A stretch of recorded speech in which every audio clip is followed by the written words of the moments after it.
take button, so at the very least, if you hit the notify bell, you'll be notified whenever I put up an Ask Wrestlejuice thread. Now, in yesterday's episode, I did a mini Ask Wrestlejuice, all having to do with the TKO pay cut situation, where apparently, I think according to Brian Alvarez, it was like half a dozen wrestlers were asked to take a 50% pay cut.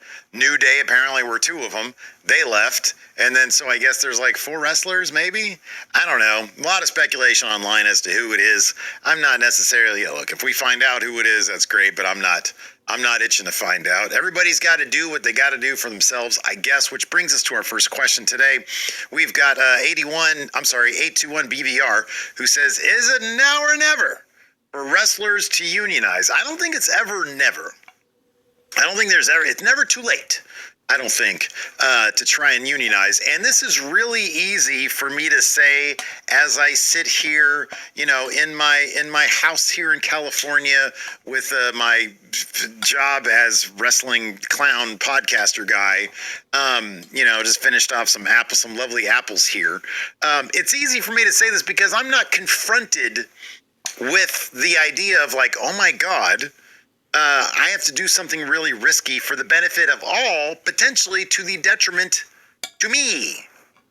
So it's a big risk trying to do this, because what you're asking is the top 5%ers in WWE, basically, and I guess maybe AEW if they really wanted to try to make a real go of this, basically walking out and then hoping that the rest will follow, because WWE is scripted. It's written.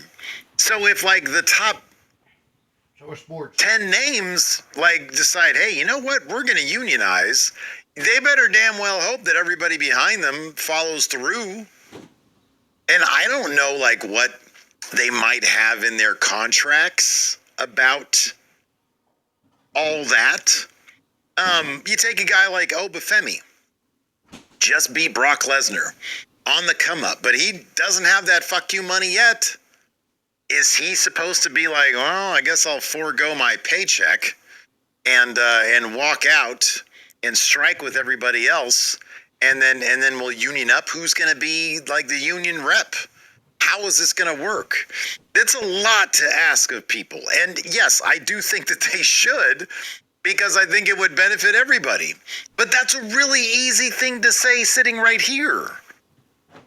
I'm not in their shoes, and I've never been in that sort of position, so I don't know what kind of ask that is. Would you like people to be brave and stand up and be like, you know what, we're all in this together, let's all get together and let's give a big fuck you to TKO for this kind of thing. We need to unionize. We need to at least maybe make a play to get into SAG and then have, the SAG protections, the Screen Actors Guild protections. So it's a really easy thing to sit back as some clown and say, yes, they need to unionize. They should do this. What a bunch of cowards for not unionizing. Well, that's an easy thing to say. It's an easy thing to say.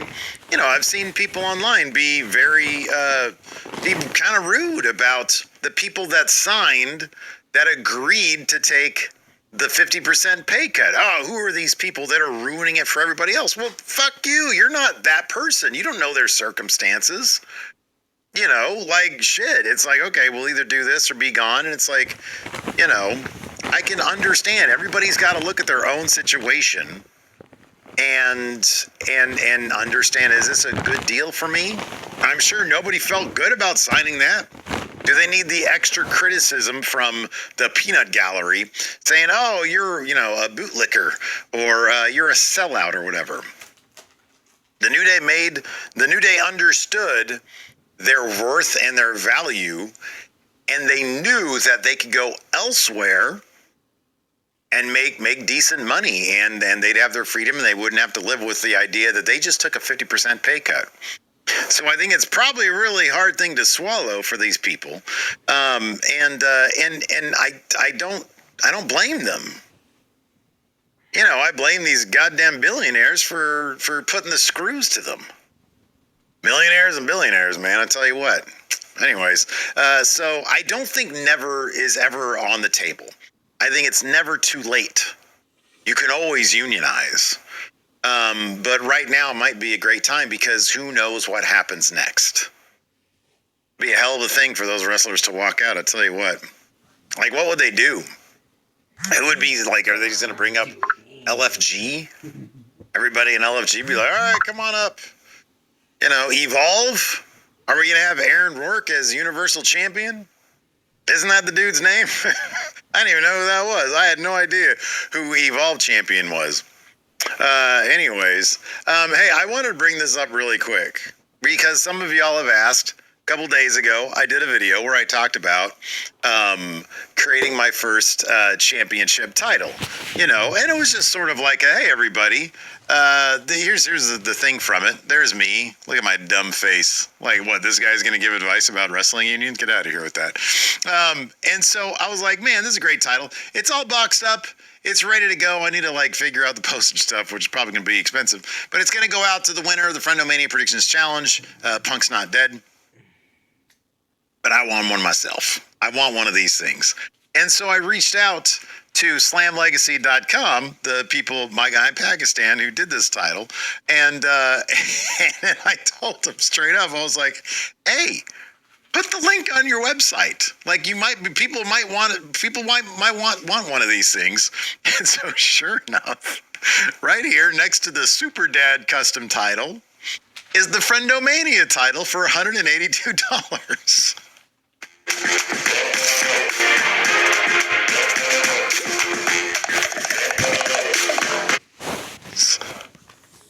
So if you want a replica, a bootleg, if you will, go to slamlegacy.com. You got other options here as well. Hey, world's greatest mom. There you go. And you got, if you want your own custom of whatever you want, they got that there too.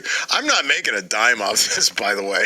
I'm just I told them, yeah, dude, go ahead and put it on your site. Make some money off it. What do I care? I probably should have done a thing where I put it at friendoshop.com for a $50 markup or something like that. And then, just order directly from them as my wholesaler.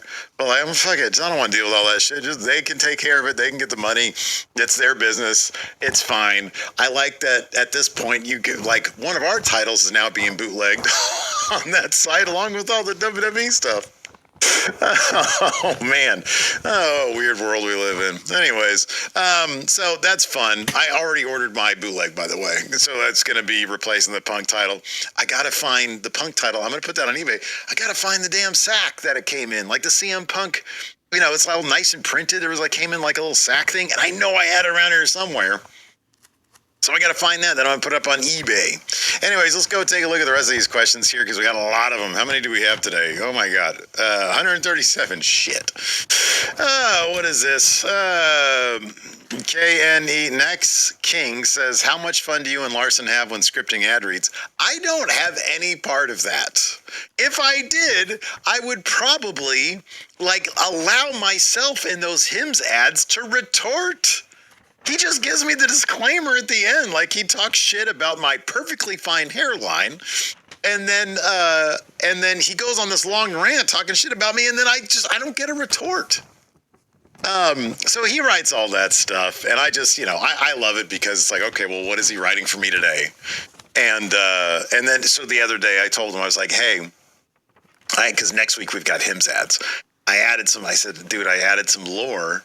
I put up a post without my hat and a video without my hat, and everybody was talking about the Hims ads. And so I said, so now you're going to have to write that into the ads for next week. So, we'll get those when they come, I guess. Anyways, I don't know what he's going to write. I have no idea, but it's a lot of fun. W. Stein says, what would be the perks for a membership to Club Wrestlejuice? I guess exclusive. I'd have to bring back Ask Stephen Lacey. I'd bring that back for Club Wrestlejuice exclusively. I guess, meet and greets at Sacramento wrestling shows. If you're a member of Club Wrestlejuice, you get to wear the Friendomania title, the bootleg that I'm ordering. So maybe there's some perks for you.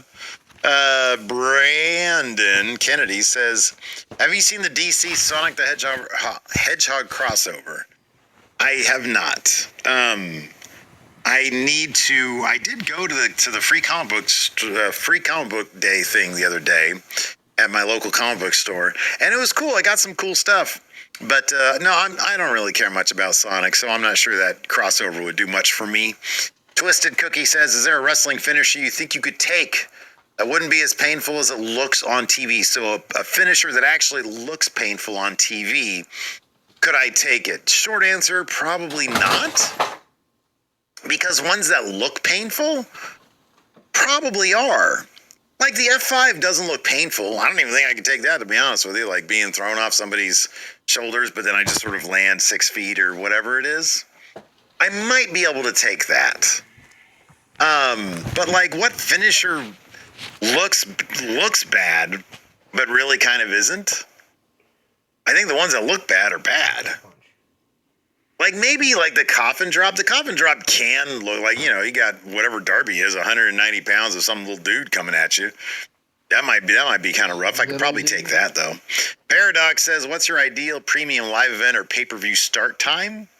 3 p.m., which is Backlash. We're doing the watch along for Backlash. It's 3 p.m. Pacific is the perfect time. Because you get to sleep in.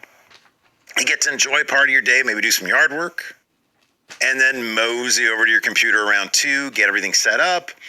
You're done with your review by 7:30. That's perfect. That is perfect. I'm looking forward to it. Should be a good show on Saturday. Hassan says, amidst all the chaos. You're asking about a union as well. The other, Hassan, you gotta, if you want to get on the thumbnail, you gotta make these things really short. But in this case, are we any closer to a wrestlers union? Probably not. Bash Masher says, what do you find most compelling about the relationship between wrestling and comic books? What do I find most compelling?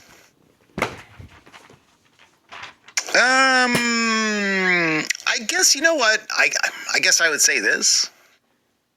In comic books, similar to wrestling, if you ever see like a real fight, they're not obviously like what you see in wrestling. If you happen to be, for some reason these days I'm pushed, probably because me and Mikey Omega, we trade like, messed up fight videos, or like wrestling botches gone horribly wrong, or like UFC fights where like people's arms are getting twisted. It's messed up. It's just designed to make each other cringe. But sometimes we'll like send each other fight videos. And if you notice, that shit never is like a wrestling, like a WWE match or an AEW match.